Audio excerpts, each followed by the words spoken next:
পাপ এন্ধাৰৰ পৰা পোহৰলৈ নিয়া অনন্ত জীৱন প্ৰদান কৰা পাপ এন্ধাৰৰ পৰা পোহৰলৈ নিয়া অনন্ত জীৱন প্ৰদান কৰা মোৰ বাবে মৰিলা তেজ দান দিলা মৃত্যুক জয় কৰি পাপীক জীয়ালা মোৰ বাবে মৰিলা তেজ দান দিলা মৃত্যুক জয় কৰি পাপীক জীয়ালা।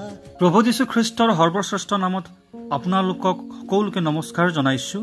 পবিত্ৰ বাইবেল যোহনে লিখা সুবাৰ্তা 20:16 আমি এইদৰে পঢ়ো, যীশুৱে তেওঁক ক'লে, অ মৰিয়ম।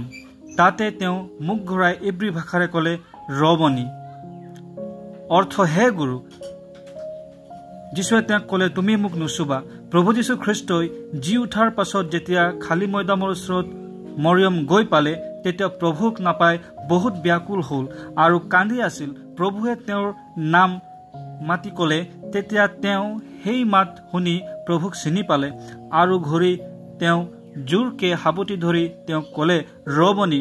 মৰিয়ম মাগদলিনী সেই তিৰোতাই আছিল যাৰ শৰীৰত 7টা দুষ্ট আত্মা আছিল আৰু প্ৰভু যীশু খ্ৰীষ্টই তেওঁক তেওঁৰ ডাইনী আৰু ভয়ানক অৱস্থাৰ পৰা উদ্ধাৰ কৰিছিল। তেওঁ তেওঁৰ গোটেই জীৱন প্ৰভুৰ সেৱাৰ অৰ্থে সমৰ্পণ কৰি দিলে আৰু তেওঁ প্ৰভুৰ পিছে পিছে চলি থাকিল। প্ৰভুৰ মৃত্যুৰ পিছত তেওঁ দুখৰ কোনো সীমা নাছিল, কিন্তু পুনৰুত্থিত প্ৰভু যীশুৰ মাত তেওঁৰ কাৰণে এটা ধন্য আশা আছিল আৰু সেই মাত তেওঁৰ কাৰণে এক অনুগ্ৰহ আৰু আনন্দৰ মাত আছিল।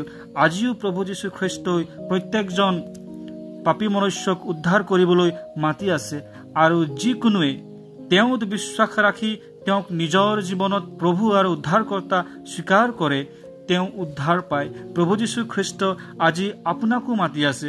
আপুনি তেওঁৰ মাত শুনি তেওঁক গ্ৰহণযোগ্য উত্তৰ দিবলৈ ইচ্ছা কৰেনে?